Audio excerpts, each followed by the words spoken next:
ಸದನವನ್ನು ಮಿಸ್ಲೀಡ್ ಮಾಡುವಂಥ ಇಂಟೆನ್ಷನ್ ಇರಲಿಲ್ಲ. ಆದರೆ ನಾನು ಹೋಗಿ ಚೆಕ್ ಮಾಡಿದಾಗ 2 ತಿಂಗಳ ಹೆಚ್ಚು ಕಡಿಮೆ ಆಗಿದೆ ಅನ್ನೋದು ಗೊತ್ತಾಯಿತು. ಅದನ್ನು ಮುಂದಿನ ದಿನದಲ್ಲಿ ನಾನು ಸರಿ ಮಾಡ್ತೀನಿ. ನನ್ನ ಮಾತಿನಿಂದ ಯಾರ್ದಾದ್ರೂ ಭಾವನೆಗೆ ಇದಾಗಿದ್ರೆ ನಾನು ವಿಷಾದವನ್ನು ವ್ಯಕ್ತಪಡಿಸ್ತೀನಿ. ಸನ್ಮಾನ್ಯ ಅಧ್ಯಕ್ಷರೇ, ನೋಡಿ ಇಲ್ಲಿ ಸದನಕ್ಕೆ ತಪ್ಪುದಾರಿ ಕೊಟ್ಟಿರೋದು ಸ್ಪಷ್ಟ ಆಯ್ತು. ಅವರೇ ಹೇಳಿದ್ದಾರೆ, ನನಗೆ ಅಧಿಕಾರಿಗಳು ತಪ್ಪು ಮಾಹಿತಿ ಕೊಟ್ಟಿದ್ದಾರೆ, ನಾನು ಹೇಳ್ಬೇಕಲ್ಲ, ತಪ್ಪಾಗಿದೆ ಅಂತ ಹೇಳ್ಬೇಕಲ್ಲ.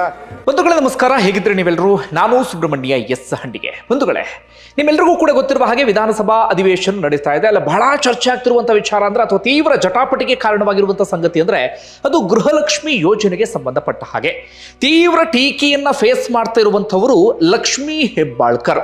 ಅಂತಿಮವಾಗಿ ಈ ಜಟಾಪಟಿ ಯಾವ ಹಂತಕ್ಕೆ ಬಂತು ಅಂದ್ರೆ ಒಂದು ರೀತಿಯಲ್ಲಿ ರಾಜ್ಯ ಸರ್ಕಾರಕ್ಕೆ ಮುಖಭಂಗ, ಸಚಿವೆ ಆಗಿರುವಂತಹ ಲಕ್ಷ್ಮೀ ಹೆಬ್ಬಾಳ್ಕರ್ ಅವರಿಗೆ ಮುಖಭಂಗ. ಉದ್ಭವ ಆದಂತಹ ಪ್ರಶ್ನೆ ಏನಪ್ಪಾ ಅಂದ್ರೆ, ಓರ್ವ ಸಚಿವರಿಗೆ ತಮ್ಮ ಇಲಾಖೆಯ ಬಗ್ಗೆ ಯಾವುದೇ ಮಾಹಿತಿ ಇರೋದಿಲ್ವಾ ಹಾಗಾದ್ರೆ, ಅಥವಾ ಸಚಿವರು ಉದ್ದೇಶಪೂರ್ವಕವಾಗಿ ಎಲ್ಲರ ದಿಕ್ಕನ್ನು ತಪ್ಪಿಸುವಂತ ಕೆಲಸವನ್ನ ಮಾಡಿದ್ರೆ ಏನ್ ಕತೆ ಅಂತ ಹೇಳಿ. ಮತ್ತೊಂದು ಬಿಜೆಪಿ ನಾಯಕರು ಈಗಾಗಲೇ ಪ್ರಶ್ನೆ ಮಾಡ್ತಿರುವ ರೀತಿಯಲ್ಲಿ ಹೆಚ್ಚು ಕಡಿಮೆ 5,500 ಕೋಟಿ ಹತ್ತತ್ರ ಬರುತ್ತೆ ಅಮೌಂಟು. ಆ 5,500 ಕೋಟಿ ಅಮೌಂಟ್ ಎಲ್ಲಿ ಹೋಯ್ತು ಹಾಗಾದ್ರೆ? ಗುಳುಮ್ ಆಯ್ತಾ, ಗೋಲ್ಮಾಲ್ ಮಾಡಿದ್ರ, ಬೇರೆ ಕಡೆಗೆ ಹೋಯ್ತಾ, ಅಥವಾ ಬಿಹಾರ ಎಲೆಕ್ಷನ್ಗೆ ಏನಾದ್ರೂ ಹೋಯ್ತಾ? ಇಂತಹ ಪ್ರಶ್ನೆಗಳೆಲ್ಲವೂ ಕೂಡ ಉದ್ಭವ ಆಗ್ತಾ ಇದೆ. ಹಾಗಾದ್ರೆ ಏನಿದು ಒಟ್ಟಾರೆ ವೃತ್ತಾಂತ? ಹೆಚ್ಚು ಕಡಿಮೆ 4-5 ದಿನಗಳಿಂದ ನಡೀತಾ ಇದೆಯಲ್ಲ, ಏನಿದು ನಿಮಗೆ ಅದನ್ನು ಅರ್ಥ ಮಾಡಿಸುವಂತ ಕೆಲಸವನ್ನ ಮಾಡ್ತೀನಿ. ಬಂಧುಗಳು, ಏನಾಯ್ತು, ಸದನದಲ್ಲಿ ಬಿಜೆಪಿ ಶಾಸಕ ಆಗಿರುವಂತಹ ಮಹೇಶ್ ತೆಂಗಿನಕಾಯಿ ಒಂದು ವಿಚಾರವನ್ನು ಪ್ರಸ್ತಾಪ ಮಾಡ್ತಾರೆ.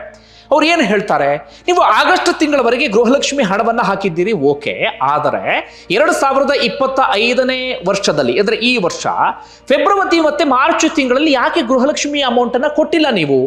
1,26,00,000 ಫಲಾನುಭವಿಗಳಿದ್ದಾರೆ ಮಹಿಳೆಯರು.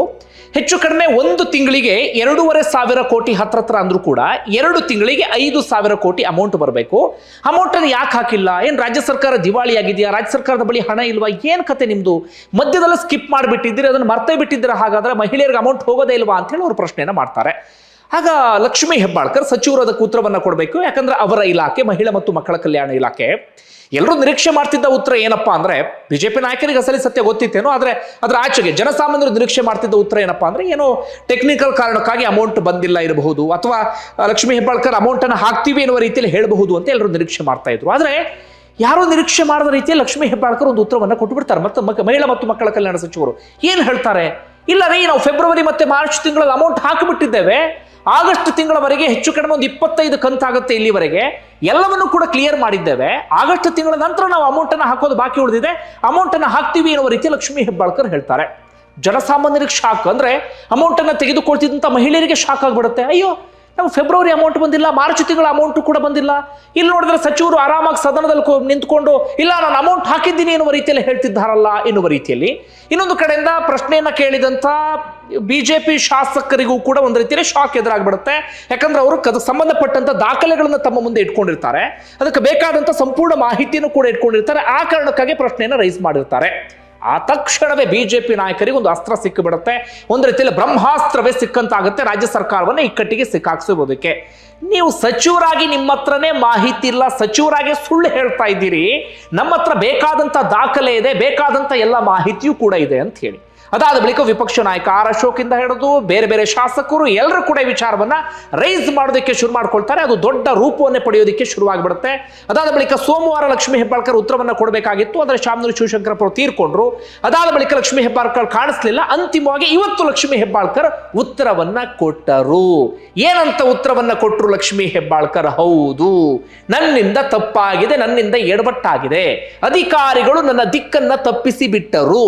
ಫೆಬ್ರವರಿ ಮತ್ತೆ ಮಾರ್ಚ್ ತಿಂಗಳ ಅಮೌಂಟ್ ಜನರಿಗೆ ಹೋಗಿಲ್ಲ ಅಥವಾ ಮಹಿಳೆಯರಿಗೆ ಹೋಗಿಲ್ಲ, ಅಮೌಂಟ್ ಅನ್ನು ಅವರಿಗೆ ಹಾಕಿಸುವಂತ ವ್ಯವಸ್ಥೆಯನ್ನ ಮಾಡ್ತೀವಿ. ಅಧಿಕಾರಿಗಳು ತಪ್ಪು ಮಾಹಿತಿ ಕೊಟ್ಟಂತ ಕಾರಣಕ್ಕಾಗಿ ನಾನಿಲ್ಲ ಬಂದು ತಪ್ಪಾಗಿ ಉತ್ತರವನ್ನ ಕೊಟ್ಟೆ. ನಾನು ಆರ್ಥಿಕ ಇಲಾಖೆಯ ಜೊತೆಗೆ, ಅಂದ್ರೆ ಮುಖ್ಯಮಂತ್ರಿ ಅಂಡರ್ನಲ್ಲಿ ಬರುವಂತ ಇಲಾಖೆಯ ಜೊತೆಗೆ ನಾನು ಮಾತಾಡ್ತೀನಿ, ನಾನು ಏನ್ ಮಾಡ್ಬೇಕು ಅದೆಲ್ಲವನ್ನು ಕೂಡ ಮಾಡ್ತೀನಿ ಎನ್ನುವ ರೀತಿಯಲ್ಲಿ ಲಕ್ಷ್ಮೀ ಹೆಬ್ಬಾಳ್ಕರ್ ಹೇಳ್ತಾರೆ. ಆದ್ರೆ ಅದಕ್ಕೂ ಮುನ್ನ ಅದು ವಿಚಾರ ಬೇರೆ ಬೇರೆ ರೂಪವನ್ನು ಪಡೆದಿತ್ತು, ಹಕ್ಕುಚ್ಯುತಿಯವರೆಗೂ ಕೂಡ ಹೋಗಿತ್ತು. ಯಾಕಂದ್ರೆ ಎಲ್ಲೋ ಹೊರಗಡೆ ನಿಂತ್ಕೊಂಡು ಕೊಟ್ಟಂತ ಸ್ಟೇಟ್ಮೆಂಟ್ ಅಲ್ಲ, ಒಂದು ಇಲಾಖೆಯ ಅಧಿಕೃತವಾದಂಥ ಸಚಿವರು ಬಂದು ಒಂದು ಅಧಿಕೃತವಾದಂಥ ಸ್ಟೇಟ್ಮೆಂಟ್ ಅನ್ನ ಸದನದಲ್ಲಿ ಕೊಡ್ತಾರೆ. ಸದನದಲ್ಲಿ ಒಂದೊಂದು ಹೇಳಿಕೆಯನ್ನು ಕೊಡುವ ಸಂದರ್ಭದಲ್ಲಿ 100 ಬಾರಿ ಯೋಚನೆಯನ್ನು ಮಾಡಬೇಕಾಗುತ್ತೆ. ಅಂಥದ್ರಲ್ಲಿ ಪ್ರಶ್ನೆಗೆ ಉತ್ತರ ಕೊಡುವಾಗ ಸಚಿವರ ಈ ರೀತಿಯಾಗಿ ಸುಳ್ಳು ಉತ್ತರ ಅಥವಾ ತಪ್ಪು ಉತ್ತರವನ್ನು ಕೊಟ್ಬಿಟ್ರೆ ಹೇಗಾಗ್ಬಿಡುತ್ತೆ. ಹೀಗಾಗಿ ಬಿಜೆಪಿ ನಾಯಕರು ಅದಕ್ಕೆ ಸಂಬಂಧಪಟ್ಟ ಹಾಗೆ ತೀವ್ರ ಆಕ್ರೋಶವನ್ನು ಹೊರಹಾಕಿದ್ರು. ಅದಾದ ಬಳಿಕ ಸಭಾತ್ಯಾಗ ಮಾಡುವ ಹಂತಕ್ಕೂ ಕೂಡ ಹೋಗಿದ್ರು. ಸದನದಲ್ಲಿ ಸುದೀರ್ಘ ಅವಧಿಯವರೆಗೆ ಅದೇ ವಿಚಾರ ಚರ್ಚೆಗೊಳಪಟ್ಟಿತ್ತು. ಯಾವುದಾವುದೋ ವಿಚಾರಗಳು ಚರ್ಚೆ ಆಗ್ತಿರ್ತವೆ ಬಿಡಿಯಲ್ಲಿ, ಸಂಬಂಧ ಪಡೆದ ವಿಚಾರಗಳೆಲ್ಲವೂ ಚರ್ಚೆ ಆಗ್ತಿರ್ತವೆ. ಆದರೆ ಈ ಬಾರಿ ಒಂದು ಒಳ್ಳೆ ವಿಚಾರ ಚರ್ಚೆಗೆ ಬಂತು. ಒಂದು ರೀತಿಯಲ್ಲಿ ಪರಿಹಾರದ ರೂಪದಲ್ಲಿ ಉತ್ತರವೂ ಕೂಡ ಕೊನೆಯದಾಗಿ ಸಿಕ್ತು. ಇದು ಲಕ್ಷ್ಮೀ ಹೆಬ್ಬಾಳ್ಕರ್ ಅವರು ಕೊಟ್ಟಂತ ಉತ್ತರ. ಈಗ ಇಲ್ಲಿ ಸಹಜವಾಗಿ ಇರುವಂತಹ ಪ್ರಶ್ನೆ ಏನಪ್ಪಾ ಅಂದ್ರೆ, ಒಂದು ಪ್ರಶ್ನೆ ನಂಬರ್ 1 ಏನು, ಲಕ್ಷ್ಮೀ ಹೆಬ್ಬಾಳ್ಕರ್ ಹಾಗಾದ್ರೆ ಆ ರೀತಿಯ ಉತ್ತರವನ್ನ ಕೊಟ್ಟಿದ್ಯಾಕೆ? ತಮ್ಮ ಇಲಾಖೆಯ ಬಗ್ಗೆ ಸಂಪೂರ್ಣವಾದಂತಹ ಮಾಹಿತಿ ಓರ್ವ ಸಚಿವರಿಗೆ ಇರಬೇಕಾಗತ್ತೆ. ಯಾಕಂದ್ರೆ ಓರ್ವ ಸಚಿವರು ಅಂದ್ರೆ ಇಡೀ ರಾಜ್ಯವನ್ನ ರೆಪ್ರೆಸೆಂಟ್ ಮಾಡ್ತಿರ್ತಾರೆ, ಒಂದು ಇಲಾಖೆಯನ್ನ ಕಂಪ್ಲೀಟ್ ಆಗಿ ಪ್ರತಿನಿಧಿಸ್ತಾ ಇರ್ತಾರೆ. ಯಾವುದೊಂದು ಮನೆ ಅಂತ ಆದ್ರೆ ಅಲ್ಲಿ 4 ಜನ ಇರ್ತಾರೆ, ಒಬ್ಬ ಯಜಮಾನ ಇರ್ತಾನೆ. ಅಲ್ಲಿ ಏನಾದ್ರು ಸಣ್ಣ ಪುಟ್ಟ ಎಡವಟ್ಟಾದ್ರೆ ಸಮಸ್ಯೆ ಆಗಲ್ಲ, ಕಾರಣ ಅದೊಂದು ಕುಟುಂಬ ಮಾತ್ರ ಎಫೆಕ್ಟ್ ಆಗುತ್ತೆ. ಆದ್ರೆ ಸಚಿವರು ಕೊಡುವಂತ ಉತ್ತರ ಇದೆಯಲ್ಲ, ಇದು ರಾಜ್ಯದ ಮೇಲೆ ಪರಿಣಾಮವನ್ನು ಬೀರುತ್ತೆ ಅಥವಾ ಸಂಪೂರ್ಣವಾಗಿ ಅವರ ಇಲಾಖೆಯ ಮೇಲೆ ಪರಿಣಾಮವನ್ನು ಬೀರುತ್ತೆ. ಅಧಿಕಾರಿಗಳು ಏನೋ ಹೇಳಿದ್ರು ಅದನ್ನು ಬಂದು ಇಲ್ಲಿ ಹೇಳ್ತೀನಿ ಅಂತ ಹೇಳೋದಕ್ಕೆ ಸಾಧ್ಯ ಆಗೋದಿಲ್ಲ. ಕಂಪ್ಲೀಟ್ ಅಧಿಕಾರಿಗಳ ಮೇಲೂ ಹಿಡ್ತಾ ಇರಬೇಕಾಗತ್ತೆ, ಇಲಾಖೆಯ ಮೇಲೂ ಹಿಡ್ತಾ ಇರಬೇಕಾಗತ್ತೆ, ಇಲಾಖೆಯ ಸಂಪೂರ್ಣ ಒಂದೊಂದು ಮಾಹಿತಿಯೂ ಕೂಡ ಗೊತ್ತಿರಬೇಕಾಗತ್ತೆ. ಅದರಲ್ಲೂ ಕೂಡ ಗೃಹಲಕ್ಷ್ಮಿ ಅಂದಾಗ ಈ ಸರ್ಕಾರದ ಮಹತ್ವಾಕಾಂಕ್ಷಿಯಾಗಿರುವಂಥ ಯೋಜನೆ, ಸದಾ ಕಾಲ ಚರ್ಚೆಯಲ್ಲೇ ಇರುವಂಥ ಯೋಜನೆ, ಅದ್ರ ಬಗ್ಗೆ ಸಂಪೂರ್ಣವಾದಂಥ ಮಾಹಿತಿ ಇರಬೇಕಾಗತ್ತೆ. ಇಲ್ಲ, ಮಾಹಿತಿ ಇಲ್ಲ, ಅಧಿಕಾರಿಗಳು ಏನೋ ಹೇಳಿದ್ರು ಅದನ್ನ ನಾನು ಕ್ರಾಸ್ ವೆರಿಫಿಕೇಶನ್ ಮಾಡಿಲ್ಲ, ಹಾಗೆ ಬಂದು ನಾನು ಸದನದಲ್ಲಿ ಉತ್ತರವನ್ನ ಕೊಡ್ತೀನಿ ಅಂತಾದ್ರೆ ನೀವು ಆ ಇಲಾಖೆಯನ್ನು ನಿರ್ವಹಿಸೋದಕ್ಕೆ ಫಿಟ್ ಇಲ್ಲ ಅಂತಾನೆ ಅರ್ಥ, ಅಥವಾ ಸಮರ್ಥರಿಲ್ಲ ಅಂತಾನೆ ಅರ್ಥ. ಅದು ಬೇರೆ ಯಾವುದೇ ಅರ್ಥ ಕೊಡೋದಿಲ್ಲ, ನೇರವಾಗಿ ಅದೇ ಅರ್ಥವನ್ನು ಕೊಡುತ್ತೆ. ಅದು ಸಚಿವರಾಗುವಂಥ ಬಯಕೆ ಮತ್ತು ಜನಪ್ರತಿನಿಧಿಗಳಾಗುವಂಥ ಬಯಕೆ ಕೋಟ್ಯಾಂತರ ಜನರಲ್ಲಿ ಎಷ್ಟು ಜನಕ್ಕೆ ಆಸೆ ಇರುತ್ತೆ ಹೇಳಿ. ಅಂಥದ್ರಲ್ಲಿ ಯಾರೋ ಒಬ್ಬರಿಗೆ ಅಂಥದ್ದೊಂದು ಅಧಿಕಾರ ಸಿಕ್ಕಿದೆ, ಅವಕಾಶ ಸಿಕ್ಕಿದೆ ಅಂದಾಗ ಸಂಪೂರ್ಣವಾದಂಥ ಮಾಹಿತಿ ಇರಬೇಕಾಗತ್ತೆ, ಇಲಾಖೆಯನ್ನು ಸಮರ್ಥವಾಗಿ ಮುನ್ನಡೆಸುವಂಥ ಆ ತಾಕತ್ತು ಇರಬೇಕಾಗತ್ತೆ. ಇದು ಆದಂಥ ಎಡವಟ್ಟು ಲಕ್ಷ್ಮೀ ಹೆಬ್ಬಾಳ್ಕರ್ ವಿಚಾರದಲ್ಲಿ. ಹೀಗಾಗಿ ಅವ್ರ ಬಗ್ಗೆ ಇದೀಗ ಒಂದು ಪ್ರಶ್ನೆ ಉದ್ಭವ ಆಗ್ತಾ ಇದೆ. ಇಲ್ಲ, ಅವರಿಗೆ ಗೊತ್ತಿತ್ತು ಸತ್ಯ ಆದರೂ ಸುಳ್ಳು ಹೇಳಿದ್ರು ಅಂತ ಆದ್ರೆ ಆ ಸುಳ್ಳು ಹೇಳಿದ್ಯಾಕೆ, ಆ ಕ್ವಶನ್ ಮಾರ್ಕ್ ಕೂಡ ಇಲ್ಲಿ ಉದ್ಭವ ಆಗುತ್ತೆ. ಸುಳ್ಳಿನ ಹಿಂದೆ ಏನಾದರೂ ಬೇರೆ ಉದ್ದೇಶ ಇತ್ತಾ?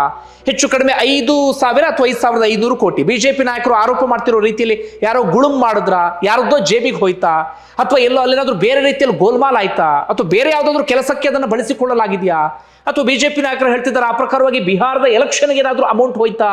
ಎಲ್ಲ ಪ್ರಶ್ನೆಯೂ ಕೂಡ ಸಹಜವಾಗಿ ಇಲ್ಲಿ ಉದ್ಭವ ಆಗ್ತಾ ಹೋಗುತ್ತೆ. ಹೀಗಾಗಿ ಜನ ಕೇಳ್ತಿದ್ದ ಪ್ರಶ್ನೆ, ಹೌದು ನಮ್ಮ ಅಕೌಂಟಿಗೆ ಬಂದಿಲ್ಲ ಅಂತಾದ್ರೆ 5,000 ಕೋಟಿ ಯಾರ ಅಕೌಂಟಿಗೆ ಹೋಯ್ತು, ಯಾರ ಜೇಬಿಗೆ ಹೋಯ್ತು, ಯಾರದನ್ನ ಗುಳುಂ ಸ್ವಾಹ ಮಾಡಿದ್ರು, ಅಲ್ಲಿ ಏನಾಗಿದೆ? ಸಹಜವಾಗಿ ಅವರು ಕೇಳ್ತಿರುವಂತಹ ಪ್ರಶ್ನೆ. ಇದು ಆದಂಥ ಬೆಳವಣಿಗೆ. ಸಹಜವಾಗಿ ಇದೊಂದು ರೀತಿಯಲ್ಲಿ ರಾಜ್ಯ ಸರ್ಕಾರಕ್ಕೆ ಮುಖಭಂಗವೇ. ಇದು ಬಿಜೆಪಿ ನಾಯಕರು ರಾಜ್ಯ ಸರ್ಕಾರವನ್ನು ಇಕ್ಕಟ್ಟಿಗೆ ಸಿಕ್ಕಾಕ್ಸುವಲ್ಲಿ ಯಶಸ್ವಿಯಾದರು ಈ ವಿಚಾರದಲ್ಲಿ. ಯಾಕಂದ್ರೆ ಆರಂಭದಲ್ಲಿ ಸದನದಲ್ಲಿ ಸುಳ್ಳನ್ನ ಹೇಳಿ ಅದಾದ ಬಳಿಕ ಹೌದು ಸುಳ್ಳು ಹೇಳಿದ್ದೇವೆ ಅಂತ ಹೇಳಿ ಸ್ವತಃ ಲಕ್ಷ್ಮೀ ಹೆಬ್ಬಾಳ್ಕರ್ ಇದೀಗ ಒಪ್ಕೊಂಡ ರೀತಿಯಲ್ಲಿ ಆಯ್ತು. ಜೊತೆಗೆ ನಾನು ಕ್ಷಮೆಯನ್ನ ಕೇಳ್ತೀನಿ ಅಂತ ಕೊನೆಗೂ ಲಕ್ಷ್ಮೀ ಹೆಬ್ಬಾಳ್ಕರ್ ಕ್ಷಮೆಯನ್ನ ಕೂಡ ಯಾಚನೆ ಮಾಡಿದ್ರು. ಅದಾದ ಬಳಿಕ ಅದಕ್ಕೊಂದು ಮಹಿಳೆಯರ ರೂಪವನ್ನು ಕೊಡೋದಕ್ಕೆ ಹೊರಟ್ಬಿಟ್ರು ನೋಡಿ. ಅಂದ್ರೆ ಇಂಥ ವಿಚಾರಗಳು ಬಂದಾಗ ಅದಕ್ಕೆ ತಕ್ಷಣ ಮಹಿಳೆ ರೂಪ ತಿನ್ನೋದೇನೋ ಕೊಟ್ಬಿಡು, ನಾನು ಒಬ್ಬ ಮಹಿಳೆ ಎನ್ನುವ ಕಾರಣಕ್ಕಾಗಿ ನನ್ನ ಮೇಲೆ ದಬ್ಬಾಳಿಕೆ ಮಾಡ್ತಿದ್ದೀರಿ ಅಂತ ಹೇಳಿ. ಅಲ್ಲ, ಓರ್ವ ಸಚಿವರಾಗಿದ್ದೀರಿ ನೀವು, ಒಂದು ಇಲಾಖೆಯನ್ನು ನಿರ್ವಹಿಸ್ತಿದ್ದೀರಿ ನೀವು, ಪದೇ ಪದೇ ನಿಮ್ಮ ಕ್ಷೇತ್ರದಲ್ಲಿ ಗೆದ್ದು ಬರ್ತಾ ಇದ್ದೀರಿ, ಈಗಲೂ ನಾನು ಪುರುಷ ನಾನು ಮಹಿಳೆ ಅಂತ ಅದರಲ್ಲೂ ಏನೋ ಒಂದು ವಿಕ್ಟಿಮ್ ಕಾರ್ಡ್ ಪ್ಲೇ ಮಾಡೋದಕ್ಕೆ ಹೋಗ್ಬಿಟ್ರೆ ಅದೊಂಥರ ಅರ್ಥವೇ ಇಲ್ಲ ಅಂತ ಅನ್ಸ್ಕೊಂಡು ಬಿಡುತ್ತೆ.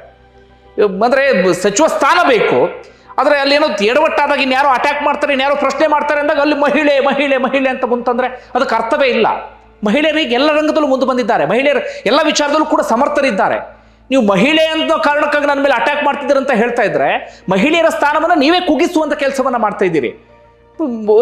ಅರ್ಥವೇ ಕೊಡೋದಿಲ್ಲ. ಅದು ನೀವು ತಪ್ಪು ಮಾಡಿದ್ದು ಹೌದು, ಸದನದಲ್ಲಿ ತಪ್ಪು ಉತ್ತರ ಕೊಟ್ಟಿದ್ದು ಹೌದು, ಜನರಿಗೆ ಸೇರ್ಬೇಕಾದಂತ 2 ತಿಂಗಳ ಅಮೌಂಟ್ ಹೋಗದೆ ಇದ್ದಾಗಲೂ ಕೂಡ ನೀವು ಆ ರೀತಿಯಾಗಿ ಹೇಳಿಬಿಟ್ಟು ಅದಾದ ಬಳಿಕ ಇಲ್ಲ ನನ್ನ ಮೇಲೆ ಅಟ್ಯಾಕ್ ಮಾಡ್ತಿದ್ದಾರೆ ನಾನು ಮಹಿಳೆ ಅಂತ ಹೇಳೋದಕ್ಕೆ ಬಂದ್ಬಿಟ್ರೆ ಅದು ಅರ್ಥವೇ ಇಲ್ಲ ಅಂತ ಅನ್ಸ್ಕೊಳ್ಳುತ್ತೆ. ಇದು ಒಂದು ಕಡೆಯಿಂದ ಆದಂತ ಬೆಳವಣಿಗೆ. ಈಗ ಇನ್ನೊಂದು ಇನ್ಸೈಡ್ ಮಾಹಿತಿ ಸಿಗ್ತಾ ಇದೆ, ಇದ್ಯಾವುದೋ ಬಣ ಬಡಿದಾಟದ ಕಾರಣಕ್ಕಾಗಿ ಹೀಗಾಗಿದೆ ಅಂತ. ನಿಮ್ಮೆಲ್ಲರಿಗೂ ಕೂಡ ಗೊತ್ತಿದೆ, ಒಂದು ಕಡೆಯಿಂದ DK ಶಿವಕುಮಾರ್ ಬಣ, ಮತ್ತೊಂದು ಕಡೆಯಿಂದ ಸಿದ್ದರಾಮಯ್ಯನವರ ಬಣ.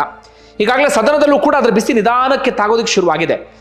DK ಶಿವಕುಮಾರ್ ಅವರ ಸಂಬಂಧಿ ಹಾಗೆ ಅವರ ಆಪ್ತ ಕುಣಿಗಲ್ ರಂಗನಾಥ್ ಅವರು ಒಂದು ವಿಚಾರದಲ್ಲಿ ಸಿದ್ದರಾಮಯ್ಯವನ್ನೇ ತಿವಿಯುವಂತ ಕೆಲಸವನ್ನ ಮಾಡಿದ್ರು. ನಿಮ್ಮ ಆಪ್ತ ಆಗಿರುವಂತ ಮಧುಗಿರಿ ರಾಜಣ್ಣನವರ ಕ್ಷೇತ್ರಕ್ಕೆ ಬೇಕಾದಷ್ಟು ಅಮೌಂಟ್ ಬರ್ತಾ ಇದೆ, ನನಗೆ ಬರ್ತಾ ಇಲ್ಲ ಎನ್ನುವ ರೀತಿಯಲ್ಲಿ ಅಲ್ಲೊಂದು ಸಣ್ಣದ ಕ್ಲಾಶಸ್ ಅಂತದೆಲ್ಲವೂ ಕೂಡ ಕಾಣಿಸಿತ್ತು. ಇಲ್ಲೂ ಕೂಡ ಅಂಥದ್ದೇನಾದ್ರೂ ಆಗಿದೆಯಾ ಅಂತ ಹೇಳಿ. ಯಾಕಂದ್ರೆ ಈಗ ಸಿಗ್ತಿರುವಂತ ಒಂದು ಮಾಹಿತಿಯ ಪ್ರಕಾರ, ಇನ್ಸೈಡ್ ಡೀಟೇಲ್ ಪ್ರಕಾರವಾಗಿ, ಮೊದಲು ಏನಾಗ್ತಿತ್ತು ಅಂದ್ರೆ ಈ ಗೃಹಲಕ್ಷ್ಮಿಯ ಹಣ ಮಹಿಳಾ ಮತ್ತು ಮಕ್ಕಳ ಕಲ್ಯಾಣ ಇಲಾಖೆಯಿಂದಲೇ ನೇರವಾಗಿ ಮಹಿಳೆಯರ ಅಕೌಂಟ್ಗೆ ಹೋಗ್ತಾ ಇತ್ತು 2024ರ ಅಂತ್ಯದವರೆಗೂ ಕೂಡ. 2025ರ ಆರಂಭದಲ್ಲಿ ಏನಾಗ್ಬಿಡುತ್ತೆ, ಆರ್ಥಿಕ ಇಲಾಖೆ ಅದನ್ನು ತನ್ನ ಹಿಡಿತಕ್ಕೆ ತೆಗೆದುಕೊಂಡು ಬಿಡುತ್ತೆ. ಆರ್ಥಿಕ ಇಲಾಖೆ ಅಥವಾ ಹಣಕಾಸು ಇಲಾಖೆ ಅದು ಯಾರ ಅಂಡರ್ನಲ್ಲಿ ಬರುತ್ತೆ ಅಂದ್ರೆ ಸಿದ್ದರಾಮಯ್ಯವರ ಅಂಡರ್ನಲ್ಲಿ ಬರುವಂತಹ ಇಲಾಖೆ. ಅದು ಆರ್ಥಿಕ ಇಲಾಖೆಯ ಮೂಲಕ ತಾಲೂಕ್ ಪಂಚಾಯತ್ಗಳ ಮೂಲಕ ಮಹಿಳೆಯರ ಅಕೌಂಟ್ಗೆ ಅಮೌಂಟ್ ಹೋಗೋದಕ್ಕೆ ಶುರುವಾಗಿತ್ತು. ಏನಾಯ್ತು, ಈ ಮಹಿಳಾ ಮತ್ತು ಮಕ್ಕಳ ಕಲ್ಯಾಣ ಇಲಾಖೆ ಸುಪರ್ದಿಯಲ್ಲಿದ್ದಾಗ 2025 ಜನವರಿವರೆಗೂ ಕೂಡ ಅಮೌಂಟ್ ಹೋಗಿದೆ. ಫೆಬ್ರವರಿ ತಿಂಗಳಲ್ಲಿ ಹಣಕಾಸು ಇಲಾಖೆಗೆ ಬರ್ತಾ ಇದ್ದ ಹಾಗೆ ಆಗತಾನೆ ಬರ್ತಾ ಇದ್ದ ಕಾರಣಕ್ಕಾಗಿ ಫೆಬ್ರವರಿ ಅಮೌಂಟ್ ಅನ್ನು ಹಾಕಿಲ್ಲ. ಮಾರ್ಚ್ ತಿಂಗಳಲ್ಲಿ ಬಜೆಟ್ ಅದು ಇದು ಏನೋ ಕಾರಣಕ್ಕಾಗಿ ಹಣಕಾಸು ಇಲಾಖೆಯವರು ಹಾಕಿಲ್ಲ. ಅದಾದ ನಂತರ April, May, June, July, August amount ಅನ್ನು ಹಾಕಿದ್ದಾರೆ. ಮಧ್ಯೆ 2 ತಿಂಗಳು ಹಣಕಾಸು ಇಲಾಖೆ ಸ್ಕಿಪ್ ಮಾಡಿಬಿಟ್ಟಿದೆ. ಈ ವಿಚಾರ ಸ್ವತಃ ಲಕ್ಷ್ಮೀ ಹೆಬ್ಬಾಳ್ಕರ್ ಅವರಿಗೆ ಗೊತ್ತಿತ್ತಂತೆ. ಆ ಕಾರಣಕ್ಕಾಗಿ ಅವರು ಹಣಕಾಸು ಇಲಾಖೆ ಸಂಬಂಧಪಟ್ಟಂತ ಅಧಿಕಾರಿಗಳ ಜೊತೆಗೆ ಚರ್ಚೆಯನ್ನು ಮಾಡಿದ್ದಾರೆ, ಮಾತನಾಡಿದ್ದಾರೆ. ಆದ್ರೆ ಹಣಕಾಸು ಇಲಾಖೆ ಉದ್ದೇಶಪೂರ್ವಕವಾಗಿ ಅಮೌಂಟ್ ಅನ್ನ ರಿಲೀಸ್ ಮಾಡಿಲ್ಲ ಎನ್ನುವಂತ ಮಾತುಗಳು ಕೇಳಿ ಬರ್ತಾ ಇದೆ. ಯಾಕಂದ್ರೆ ಮಹಿಳಾ ಮತ್ತು ಮಕ್ಕಳ ಕಲ್ಯಾಣ ಇಲಾಖೆ ಲಕ್ಷ್ಮೀ ಹೆಬ್ಬಾಳ್ಕರ್ ಅವರಿಗೆ ಸೇರಿದ ಇಲಾಖೆ. ಲಕ್ಷ್ಮೀ ಹೆಬ್ಬಾಳ್ಕರ್ ಡಿ ಕೆ ಶಿವಕುಮಾರ್ ಬಣದಲ್ಲಿ ಗುರುತಿಸಿಕೊಂಡಿರುವಂತ ಸಚಿವೆ. ಆ ಕಾರಣಕ್ಕಾಗಿ ಎನ್ನುವಂತ ಮಾತುಗಳು ಈಗ ಕೇಳಿ ಬರ್ತಾ ಇದೆ. ಈ ವಿಚಾರ ಸ್ವತಃ ಲಕ್ಷ್ಮೀ ಹೆಬ್ಬಾಳ್ಕರ್ ಗೊತ್ತಿತ್ತು, ಆದ್ರೂ ಕೂಡ ಸದನದಲ್ಲಿ ಸುಳ್ಳು ಹೇಳಿದ್ರು. ಈ ಸತ್ಯವನ್ನು ಒಪ್ಕೊಂಡು ಬಿಟ್ರೆ ಬಣ ಸಂಘರ್ಷವನ್ನ ನಾನೇ ತೆರೆದಿಟ್ಟ ರೀತಿಯಲ್ಲಿ ಆಗುತ್ತೆ, ರಾಜ್ಯ ಸರ್ಕಾರ ಇನ್ನಷ್ಟು ಮುಖಭಂಗಕ್ಕೆ ಸಿಕ್ಕಾಕೊಂಡ್ ಬಿಡುತ್ತೆ, ನಾವು ಇಕ್ಕಟ್ಟಿಗೆ ಸಿಕ್ಕಾಕೊಂಡ್ ಬಿಡ್ತೀವಿ ಎನ್ನುವ ಕಾರಣಕ್ಕಾಗಿ ಲಕ್ಷ್ಮೀ ಹೆಬ್ಬಾಳ್ಕರ್ ಗೊತ್ತಿದ್ದು ಸದನದಲ್ಲಿ ಸುಳ್ಳು ಹೇಳಿದ್ರು ಎನ್ನುವಂತ ಮಾತುಗಳು ಈಗ ಜೋರಾಗಿ ಕೇಳಿ ಬರೋದಕ್ಕೆ ಶುರುವಾಗಿದೆ. ಈ ವಿಚಾರ ಗೊತ್ತಿದ್ದೇ ರಾಜ್ಯ ಸರ್ಕಾರವನ್ನು ಇಕ್ಕಟ್ಟಿಗೆ ಸಿಕ್ಕಾಕ್ಸಬೇಕು ಎನ್ನುವ ಕಾರಣಕ್ಕಾಗಿ ಬಿಜೆಪಿ ನಾಯಕರು ಈ ಕ್ವಶನ್ ಅನ್ನ ರೈಸ್ ಮಾಡಿದ್ರು ಎನ್ನುವಂತ ಮಾತುಗಳು ಕೂಡ ಈಗ ಕೇಳಿ ಬರ್ತಾ ಇದೆ.